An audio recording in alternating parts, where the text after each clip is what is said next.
There are two different tracks we can go down to show how Jesus would never align himself with the Republican Party.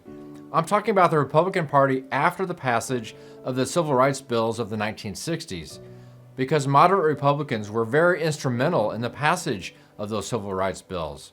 But as white resentment and backlash mounted after the passage of the Civil Rights Bills, the Republican Party was more than happy to switch from the party of Lincoln to the party of the Southern Lost Cause. The first track is racism. I don't think Jesus is going to make the same mistake many good Americans make by joining a voting bloc that contains the KKK, white nationalists, and white supremacists. If you are a Republican today, how do you look in the mirror and say, I vote with some of the worst elements of human nature and the worst parts of American history? I don't think there's much debate on this issue. Jesus is not going to vote with the tiki torch wing of the Republican Party. The other track is policy. The main policy positions of the Republican Party go against the teachings of Jesus. Jesus was mainly concerned about the welfare of the sick and the poor. He was also concerned about the wealthy taking advantage of those less fortunate.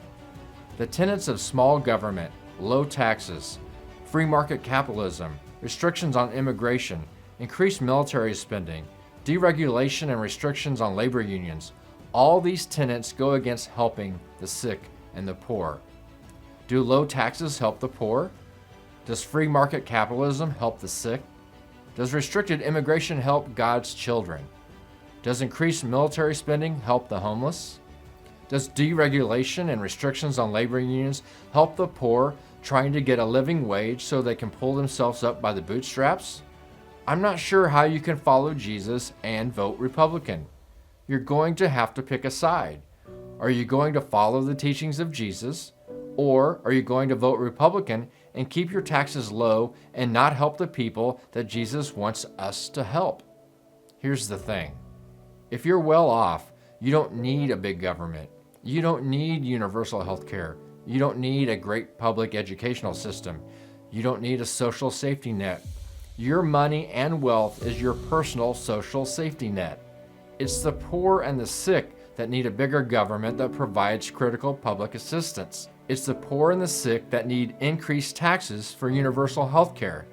It's the poor and working class that need strong unions. The titans of industry and corporate America don't need strong unions. They need a Republican Party that is trying its best to undo the strength of unions that historically provided Americans with well-paying jobs. Jesus teaches us to advocate for the downtrodden, the powerless, and the marginalized. Jesus was in essence a community organizer, trying to help people, teaching us to love our neighbors both near and far. When Barack Obama ran for the presidency in 2008, he was lambasted by the right for being a community organizer. Why would Jesus vote with a party that thinks being a community organizer is less than? There is a through line starting with Barry Goldwater to Donald Trump. That line is fear. Fear of the other. Fear of sharing the abundance that America has provided specifically to white Americans. Jesus' message was one of hope. It was one of raising people up. The Republican Party is a party of fear, not hope. It's a party keeping what's yours and not raising people up. It's obvious. Jesus is not going to align himself with the Republican Party. Thankfully, the Democratic Party is about hope. It's about raising people up. It's a party that looks like the diversity of America.